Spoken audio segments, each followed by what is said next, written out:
শুক্রবার দিনকে তুলসীর কাঁচা মঞ্জুরি আপনাকে সংগ্রহ করতে হবে, বাড়ির কাছে খুবই ভালো। কাঁচা মঞ্জুরিটাকে নিয়ে একটি লাল কাপড়ের মধ্যে রাখবেন, ছোট্ট একটি লাল শালুর মধ্যে রাখবেন।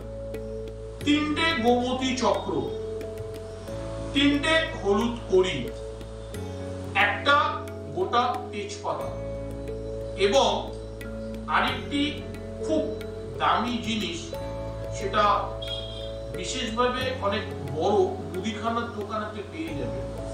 সেটাকে জাস্ট অনেকটা দেখতে ওটাকে শুকনো খেজুরের মতন হয়, ঠিক আছে, ছোয়া বলে ওটাকে।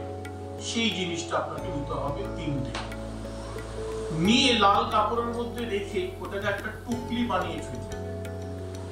একটা টুকলি বানিয়ে তাকে আপনার হাতের এই এক বেগদা মাপে 8খানা রুলি সুতোকে কাটুন। কেটে 8টি রুলি সুতোকে প্রত্যেকবার একটা করে গিট মারুন আপনার মনোবাসনা জানি।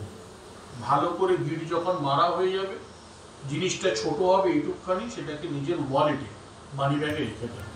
এবং মানি ব্যাগে রাখলে সেই মানি ব্যাগ কখনো পার্স ব্যাক সাইডে রাখবেন না। পুরুষরা পার্স নিজের ডান সাইডে রাখবেন, মহিলারা পার্স নিজের বাঁ সাইডে রাখবেন। রেখে সেই মানি ব্যাগ নিয়ে বেরোন। আপনার কোথা থেকে যে টাকা আসবে আপনি নিজে চিন্তা করতে পারবেন না। যার দেওয়ার কথা নয় সে দিয়ে যাবে। এটা চ্যালেঞ্জ করে বলছি আমি ঠাকুর রামপ্রসাদ সেনের বংশধর, আমি চ্যালেঞ্জ করে কথাটা বলছি, দিয়ে যাবে। এবং যখনই বাড়ি ফিরবেন ওই টুকলিটাকে ধরে নিজের লকারে আবার ঢুকিয়ে দেবেন। তাতে কি হবে, লকারই ভরপুর থাকবে, লকারটাও ভর্তি থাকবে, আলমারিতে রেখে দেবেন, অত আলমারিতেও ভর্তি থাকবে। এই ক্রিয়াটা করুন শুক্রবার দিনকে বন্ধুরা, বাস আনন্দে থাকুন। অর্থ নিয়ে চিন্তা সমস্যার সমাধান হয়ে যাবে, বেশি দিন লাগবে না। বড় জোর আপনার হাতে এটা করতে করার পর আপনার ফল পেতে পেতে ধরেন 72 ঘন্টার মধ্যে আপনার ফল। ভালো থাকুন, আনন্দে থাকুন, মা প্রত্যেকের মঙ্গল করুন। জয় শ্রী মহাকাল, জয় মা তারা, জয় গুরু। ওম নমঃ শিবায়।